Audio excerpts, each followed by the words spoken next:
Sentyabrın 5-də Prezident İlham Əliyev paytaxtın Xətai rayonundakı 245 nömrəli tam orta məktəbin yeni inşa olunan əlavə korpusundakı şərait və 265 nömrəli tam orta məktəbdə aparılan təmir və yenidən qurma işləri ilə tanış olub. Prezident İlham Əliyev paytaxtın Xətai rayonundakı 245 nömrəli tam orta məktəbin yeni inşa olunan əlavə korpusunda görülən işlərlə tanış olmaq üçün bura gəldi. Bakı Şəhər İcra Hakimiyyətinin başçısı Hacıbala Abtalıbov görülən işlərlə bağlı dövlət başçısına məlumat verdi.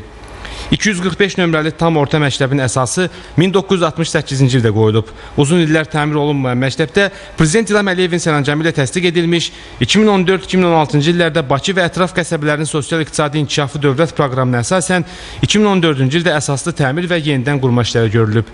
1800 şagird yerli məktəbdə tədris 2 növbəli sistemdə Azərbaycan və rus dillərində aparılır. Hazırda burada 80 sinifdə 2111 nəfər şagird təhsil alır. Şagird sıxlığı təbii ki, təlim-tədrisin vəziyyətinə təsirsiz ötüşmürdü. Bu və digər obyektiv amillər nəzərə alınaraq 2014-cü ildə məktəb üçün yeni korpusun inşasına başlandı. Dövlət proqramına əsasən 2 il ərzində görülən tədbirlər nəticəsində 2630 kvadrat metr sahəsi olan yeni korpusun inşası yüksək səviyyədə başa çatdırıldı. Yeni korpus 20 sinif otaqlı olmaqla 576 şagird üçün nəzərdə tutulub. Bütün sinif otaqları zəruri tədris ləvazimatları, əyani vəsaitlərlə təchiz olunub. Bununla da məktəb yeni tədris ilində şagirdləri daha keyfiyyətli təlim-tədrislə təmin etməyə hazır vəziyyətə gətirilib. Prezident İlham Əliyev məktəbin akt zalı və idman zalına da baxdı. Onu da deyək ki, məktəbdə cəmi 189 nəfər işçi çalışır. Şagirdlərin təlim-tərbiyəsi ilə 166 müəllim məşğul olur. Öz uğurlarını getdikcə artıran məktəbi 2015-2016-cı tədris ilində 127 şagird bitirib. Onlardan 76 nəfəri bu il yüksək nəticə göstərərək müxtəlif ali məktəblərə qəbul olunublar. Bununla da ölkədə insan kapitalının inkişaf etdirilməsi ilə bağlı dövlət başçısının həyata keçirdiyi konsepsiya bu məktəbin timsalında da öz uğurlu bəhrəsini verməyə başlayıb.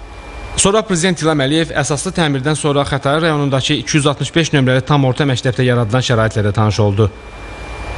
Bu təhsil ocağı dövlət başçısının sərəncamı ilə təsdiq edilmiş 2014-2016-cı illərdə Bakı və ətraf qəsəbələrin sosial-iqtisadi inkişafı dövlət proqramına əsasən əsaslı şəkildə təmir edilib. Məktəbin həyətində bu təhsil ocağının məzunu şəhid Mir Yusif Yusifovun büstü qoyulub. Bu məktəb 1983-cü ildə fəaliyyət göstərir. Burada indiyədək heç vaxt bu cür əsaslı təmir işləri aparılmayıb. Təhsil ocağının foyesində Ulu Öndər Heydər Əliyev və Prezident İlham Əliyevin təhsilə göstərdikləri qayğını əks etdirən fotostent qurulub. Burada həmçinin dövlət başçısının Xətai rayonundakı təhsil ocaqlarında olduğu zaman çəkilən fotoları da var. Məktəbin bütün otaqları, o cümlədən fizika, kimya, biologiya, informatika otaqları zəruri avadanlıqla təchiz edilib. Burada şagirdlərə ən yüksək səviyyədə təhsil vermək üçün hər tərəfli şərait var. 1076 şagird yerli məktəbdə tədris 2 növbəlidir. Burada tədris 2 dildə, Azərbaycan və rus dillərində aparılır. Hazırda məktəbdə 48 sinifdə 1060 şagird təhsil alır. Məktəbdə 135 nəfər çalışır ki, bunlardan 109-u müəllimdir. Məktəbin yüksək səviyyədə qurulan yeməkxanası yeni tədris ilindən şagirdlərin ixtiyarında olacaq. Təhsil ocağının akt zalında məktəbin həyatında baş verən əlamətdar hadisələri qeyd etmək üçün bütün imkanlar var. Məktəbin zəngin kitabxanası da şagirdlərin ixtiyarına verilib. Burada bədii ədəbiyyat 5000-ə yaxın, dərslik fondu isə 20.000-ə yaxındır. Təhsil ocağının idman zalı müasir səviyyədə qurulub. Burada şagirdlər voleybol, handbol, futbol, gimnastika, tennis və idmanın digər növləri ilə məşğul olacaqlar. 2015-2016-cı tədris ilində 54 şagird məktəbi bitirib ki, onlardan 24 nəfəri tələbə adını qazanıb. Məktəbdə yaradılan şəraitlə tanış olan dövlət başçısı kollektivə uğurlar arzuladı.